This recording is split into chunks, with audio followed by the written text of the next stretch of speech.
We're going to break down the ultimate strategy of bass fishing for bank fishing, pond fishing, high pressure ponds. We're just going to break it down. This is the ultimate technique. And I got to give a special shout out to Captain Caveman. Yes, sir. Bro always gets it done, son. Yes, sir.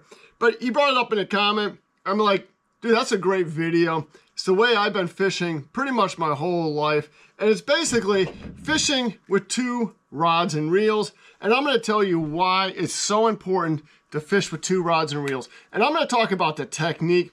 I've been doing this ever since I was younger. I've been doing it for over 30 years. And it just works. I'm going to explain to you why it works. I use 2 bait cast reels. That is me. You can use a bait cast reel and a spinning reel, right? And the strategy of the technique, and this just gets it done. I'm going to give you some real life examples of why it works. My bait cast reel, I'm always going with a faster moving lure. A chatterbait, yes sir, a chatterbait. So I'll have a chatterbait on one, right? Or a lipless crankbait, a crankbait. Something that's on the faster moving side. Sometimes even a swim jig, a swim bait. It doesn't matter. I want something that's more on the faster side, right? That's what I want. My second reel, my second rod and reel, what I want on here, or again, if you want to go to spinning reel. I used to do a spinning reel growing up all the way up and through my 20s, probably, maybe even early 20s. And then I just kind of went over to the bait cast, and I've been using 2 bait casts. But sometimes I'll go spinning reel, and that's what I use. So the spinning reel, I'm going finesse, right? It's usually a weightless. For this example, I'm using a Pit Boss. Doesn't matter, a Ned rig, a shaky head. It could be, a Texas rig, a Carolina rig, a drop shot. It doesn't really matter. The point of this technique and the point of this way of fishing is nothing more than I have 2 rods, 2 reels. One is set up on a faster moving bait, and the other one's set up on a finesse. Now again, depends on what ponds you fish, depends on what structure you're fishing. It may all depend on what are you going to set up on your faster moving lures, and then also on your finesse. But again, for this example, I'm using chatterbait and a weightless. And why this technique works. I'll give you an example. The pond I fish the majority of the times is a pretty big pond. It has cattails and I have waders. And I go in, and I could probably, as much time as I fish, I can only make it 1 time around, right? I don't have a chance to go all the way around and go back and fish at finesse. I talked about this in the past that, if you use a faster moving, lure, chatter, I'm just going to chatterbait, spinnerbait, crankbait, or whatever that case may be, and you find the bass, you could go back and pick them off with a finesse bait. And that's absolutely true. But sometimes you don't have the time to do that, or you just don't have the opportunity to go back and do that. Got a smaller pond, so I have an acre lake, I could do that. But for the most part, that's going to be tough. So, first I always start off with a faster moving bait. Most of the times I'm fishing out deep unless I know it's in the spring and they're moving up to spawn, or in the late fall and they're moving up. But I'm still working out deep. And using that faster moving bait or lure is really going to help me target those deep sections of the pond. I could cast it further. I could still let it sink. I could still work the bottom. I could still work the water column, any depth in the water column. But it's working a little bit faster. Now, again, if I catch a couple and I'm feeling confident with it, then I say, hey, they're really onto that faster moving bait. I don't have to go back to my finesse rod and reel. I don't need to go to it. I carry it around, put it down, put my bag down, and I'm just going to concentrate on the faster moving lure. Now, same thing goes true with the finesse. I try a chatterbait. I'm in that same area. I don't overwork a pond or overwork a section of the pond. 1, 2, 3, 4, 5. That's it. I don't go 1, 2, 3, 4 casts, 6 casts, 7 casts, another 4 casts. It's 1 time. 1, 2, 3, 4, 5. I'm done with the faster moving bait. Listen, I've said it before. If they're going to hit, they're going to hit on that first pass. And that's the key. You're not overworking a section. That's a big no-no. So 1, 2, 3, 4, 5. I'm done with the faster moving. Didn't catch anything. Now I'm moving over to the finesse. When I work a finesse, I'm working some type of structure. I'm working something that the bass may be related to. Cattails, weed lines, drop-offs, logs, trees. It doesn't really matter. I'm fishing some type of structure. And I want to pick those pieces apart, those sections apart. Again, I'm just not, when I go to finesse, when I use this technique, I'm not really willy-dillying it and just throwing 1, 2, 3, 4.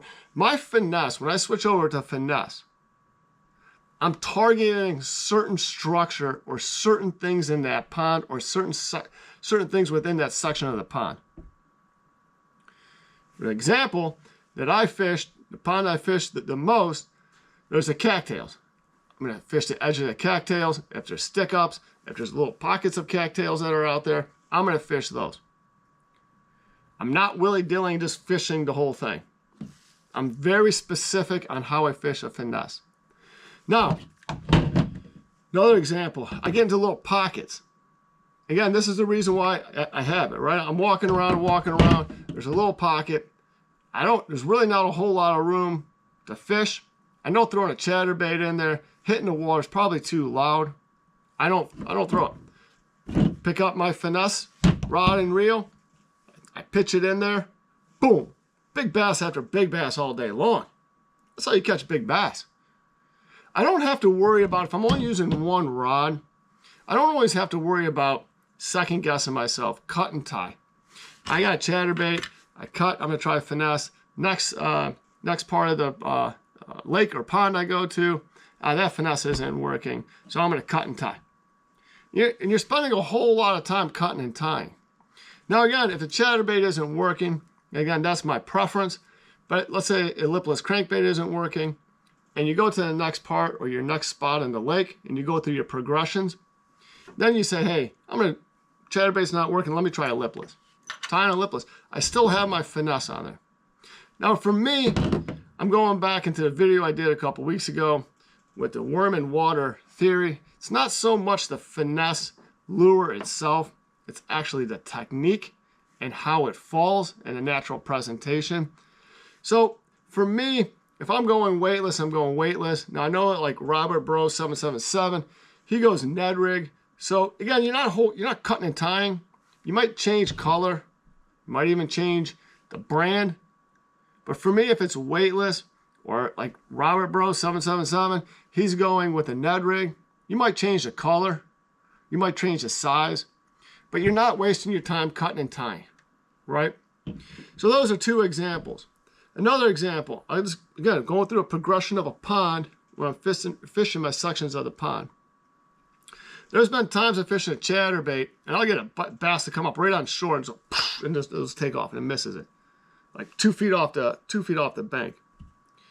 What I do in that situation, I'll go over, I'll put that rod down, put that reel down, I'll go grab my finesse, and I'll wait a couple minutes. Let that bass kind of calm down. I'll just pitch it out there. And 99% of the times, 99% of the time, you're going to catch that bass going finesse. Just work it slow. That bass is hungry. It's looking to eat. I'm not going to catch it on a chatterbait. I could throw this thing in 100 times. I'm not catching that thing. But now I just go in. I'm not wasting my time. I have the other rod and reel. I pitch it out there. Again, for me, I'm just using weightless as an example. Pitch it out there. Work it right where it came up and hit. And boom, you're going to catch that bass. I guarantee you're going to catch that bass. Guarantee you. There's times I'm fishing structure and I'm going here and I'll fishing a grass line and nothing. Again, it takes me 2 seconds, grab my finesse, setup. I cast that finesse in there and boom, I catch big bass after big bass. And the main reason for it is I'm not overworking a section of the pond, or I don't throw 100 times with the chatterbait hoping to God on the 99th time it's going to hit. That's not how it works. Bass are not going to hit. they're going to hit on that first pass. If they don't hit on that first pass, they're not going to hit it. That's why I'm telling you. I see people all the time just casting the same spot, I'm like, bruh, what are you doing? You basically ruined your opportunity with the finesse lure. It's a one pass with the fast moving lure. I work my progressions of casting and that suction. I know if I go back with a finesse that I still have an opportunity to catch them. I could have won 0. Didn't catch anything. Come back here, catch 2 or 3. That's why you got to have 2 rods and 2 reels. You got to have one that's fast moving and then one that is finesse. Again, go to spinning reel. That's fine if you want to go spinning reel for the finesse. You just have to have at least 2 rods and reels. You watch it all the time on tournament. Guys are on the boat and they got like 10 rods, you know. They're all hanging, lures hanging all over the place. They just go through a progression of lures. Well, pond fishing, you can still go through your fast-moving lures and your finesse lures. But the great thing about having 2 rods and reels, you're doing it efficiently. Right? Boom. Hey, fast-moving, right? There's been a lot of times that just fast-moving isn't working. I tried it in 2 different spots. It's not working. That's fine. Put that on there. Put that rod. Probably won't use it again, but I'm gonna walk around with it. Now I have a rod and reel that's only finesse, and I'm gonna work it. The whole key to it is, even if you find a spot that you catch it with a fast-moving lure, and maybe you catch 2 or 3, the key to it is put that rod and reel down, grab your finesse, and make a couple casts with that finesse in that same location. A lot of times, a lot of times, those bass are still feeding. They're just not gonna hit. You caught your 2 or 3 that are really super aggressive. You might have 2 or 3 in there that are not as aggressive, and they just want something a little bit more natural, a little bit more slow moving, and that's when you get it done. What you don't want to do is cut and tie, and you're spending half your time with 1 rod and 1 reel, and I'm chatterbait, I'll cut and tie, I'm going finesse. When you do that, the biggest mistake with that is I don't want to cut and tie anymore.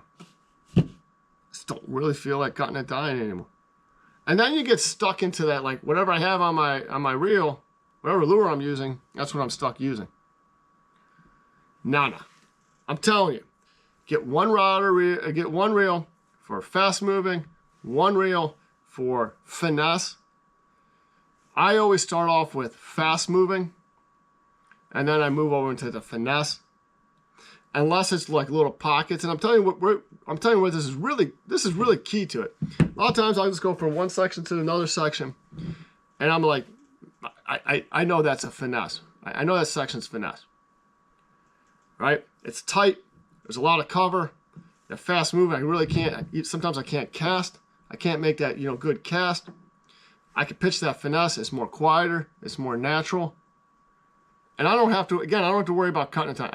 I walk over to the next section. Hey, I'm gonna use that faster moving lure. And again, a lot of times is you miss it with a fast moving lure.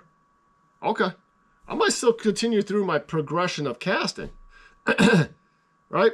And I know I missed one here.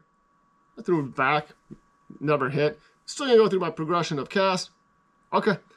Put that down, grab my finesse reel, boom, cast it out there. Boom, that's when you're going to catch that bass. That's how you do it, son. That's how you're going to become most successful. It's just a technique. I'm going fast to finesse. All right, I hope you enjoyed the video. You guys know what to do, right? All the links are down below. If you're new to the channel, don't forget to hit the subscribe. Greatly appreciate it. Notification, hit the bell. Ding, ding, ding. Bell it up, bro.